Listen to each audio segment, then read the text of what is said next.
Hello, I am the Lady Miss Vagina Jenkins, and it is time for queer astrology.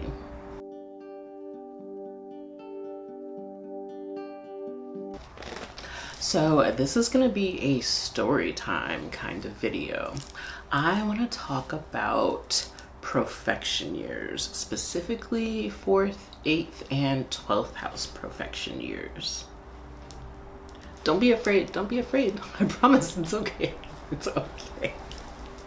So for those of you that are unfamiliar, one of the timing techniques that astrologers will use to help you understand what could be the energy of any given time period for you is the technique of profection years.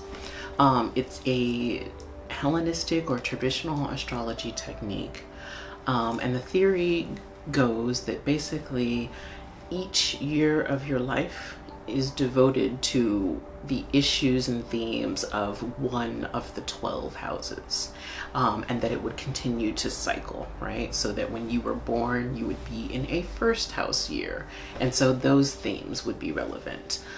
Themes around self-identity, who you are in the world, how you navigate the world. Or for example, I am 46, and so I'm in my 11th house profection year, which is supposed to be devoted more to your friend groups or social groups that you belong to as a result of your reputation or your career. Me being in my 11th house year is one of the reasons why I wanted to start making YouTube videos about astrology, because I wanted to connect with other astrology enthusiasts and astrology learners and astrologers. I just wanted to make community around my autistic special interest in astrology. So that's the concept behind profection years. Some profection years are supposed to be more challenging than others, I'll say. And some profection years are supposed to be more joyful or growth, healing oriented than others. Now, I don't put too much stock into this. You know, I'm definitely an astrologer who believes more that we determine our own fate, that our own actions and attitudes sort of determine our way in the world. But I do very much think that like astrology is a tool that can help guide us. And so yeah, I want to know what profection year I am in and what themes might become up and what themes might come up and what I might focus my energy on for the year. I ultimately though determine how my year goes. Anywho, let's talk about challenging profection years. The astrologers be saying that the 4th house, 8th house, and 12th house profection years can be years of loss. And by loss, I mean a sort of winnowing, a sort of releasing. I think that loss can feel harmful or traumatic when we are attached and maybe overly attached to certain things, ways of being, ideas, people, places, things, you know, that kind of thing. The word releasing could be a different way of framing these challenging profection years. So yeah, I just wanted to do a short series of videos sharing what my experience of the 4th, 8th, and 12th house profection years has been. Just to talk about the difference between loss and releasing, and to maybe alleviate any worry or anxiety folks might have as they are going into their 4th, 8th, or 12th house profection years. So let's get into it. Story time.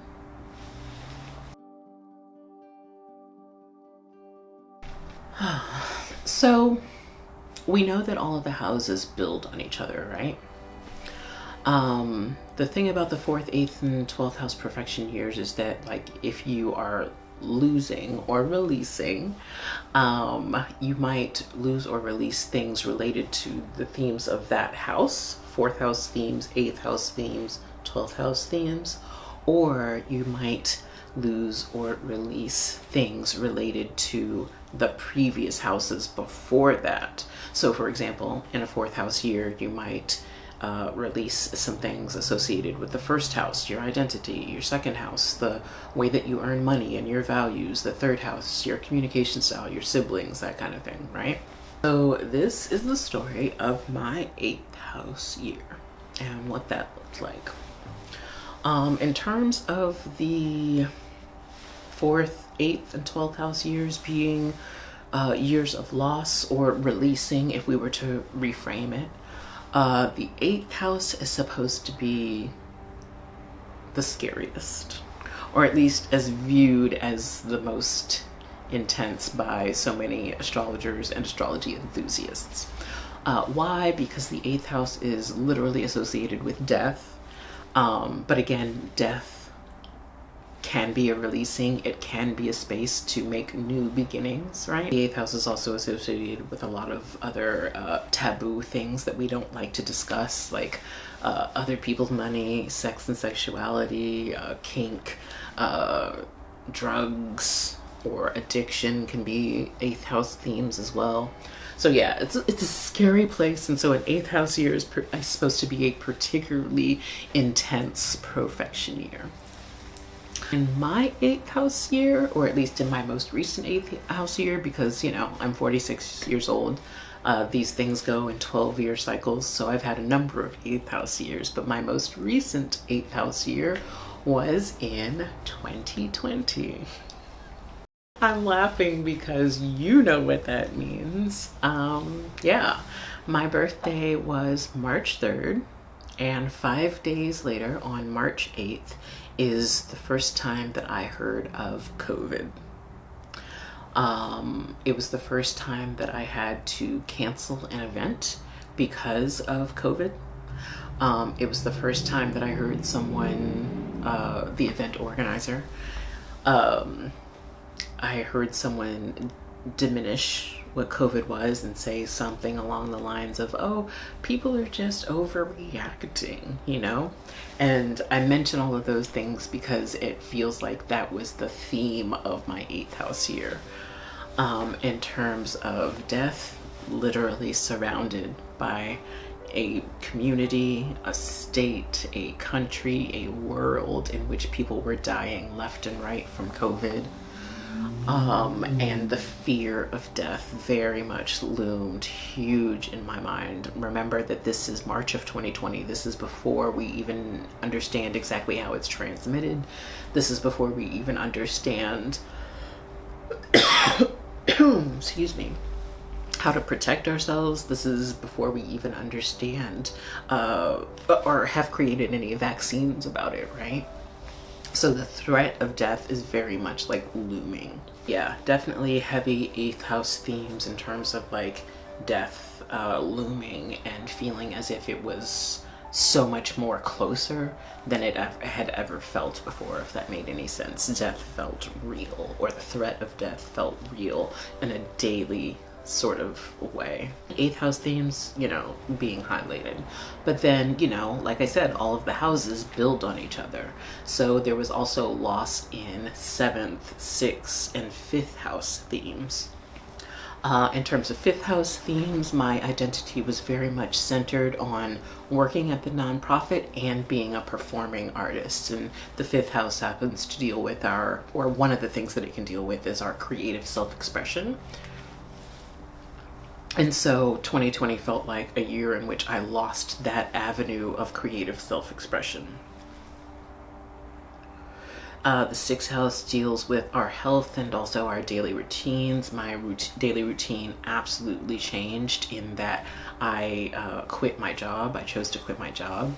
I realized that, I think, you know, if I heard about COVID in March, my job has an annual event in June that they pretty much immediately started organizing for, even though the COVID pandemic was happening. And in that moment, I knew that they were not going to keep me safe from COVID and that I needed to prioritize and protect myself. And so I quit my job, and they went on and had an amended version of their annual festival. But yeah, my daily routine changed very much because my daily routine was centered on my job. My health definitely changed because I was so much more active in my life before then. I was constantly walking and taking the train to and from events. I had a dance practice. I had a performing arts practice. But yeah, during COVID, all of that went away and my life became much more sedentary and my health suffered as a result. And then in terms of 7th house themes, I lost so many friends. And I know y'all can relate to this. I think that is the common theme of people experiencing the COVID pandemic still to this day, is that because of the ways in which people cope with trauma, relationships change, and they have to change in order for you to feel safe in how you are coping with the trauma of the COVID pandemic. And yeah, everybody has their own way of coping, and sometimes that makes for estrangement. As a person who is very COVID conscious, or honestly just COVID aware and COVID acknowledging, right? It is absolutely difficult to sit across people who are pretending as if the world is completely normal and that nothing has changed. It's wild, like in this moment as I'm recording this video, that we are in a peak, but everyone around me is unmasked and pretending as if nothing is happening.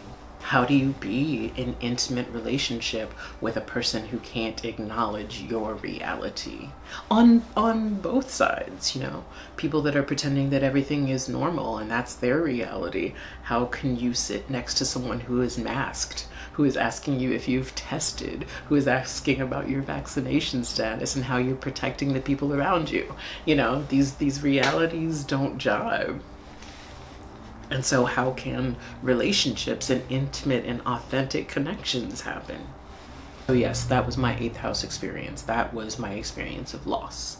But if I were to reframe it and think of those experiences as experiences of releasing, and releasing as a way to make space for something new and better to come along, I definitely see the ways in which my life has changed for the better, despite the experiences of my 8th house year. For example, yes, I lost the creative expression avenue of performing arts, but now I have picked up the creative expression of being able to paint, to do my taxidermy practice, to make these YouTube videos, to understand my special interest and deep dive in my special interest in astrology much more than I ever was able to before.